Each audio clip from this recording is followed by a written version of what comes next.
Taste the Daily. Tiruvallur மாவட்டம் திருவேற்காடு ஸ்ரீ தேவி கருமாரியம்மன் திருக்கோவிலில் அதிமுக பொதுச் செயலாளரின் பிறந்த நாளை முன்னிட்டும் இந்திய ராணுவ வீரர்கள் நலமுடன் இருக்க வேண்டியும் அதிமுக சார்பில் சிறப்பு பூஜைகள் நடைபெற்றது. நகர கழக செயலாளர் குமார் ஏற்பாட்டில் நடைபெற்ற இந்த பூஜையில் திருவள்ளூர் தெற்கு மாவட்ட கழக செயலாளர் அலெக்சாண்டர் 1000க்கும் மேற்பட்ட மக்களுக்கு அன்னதானம் வழங்கினார். இந்த நிகழ்வில் அதிமுக முன்னாள் நகர்மன்ற உறுப்பினர் மகேந்திரன் மற்றும் ஏராளமான கழக நிர்வாகிகள் பலர் கலந்து கொண்டனர்.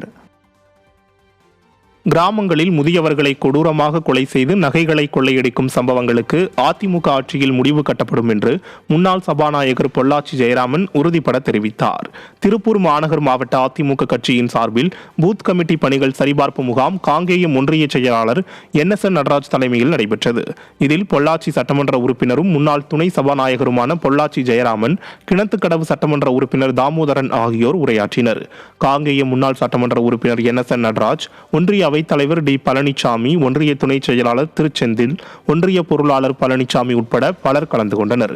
பின்னர் செய்தியாளர்களை சந்தித்த ஜெயராமன், விடியா ஸ்டாலின் ஆட்சியில் காவல்துறை சுதந்திரமாக செயல்படாததால் கொலை குற்றவாளிகளை கண்டுபிடிக்க முடியாத அவலம் நீடிப்பதாக குற்றம் சாட்டினார்.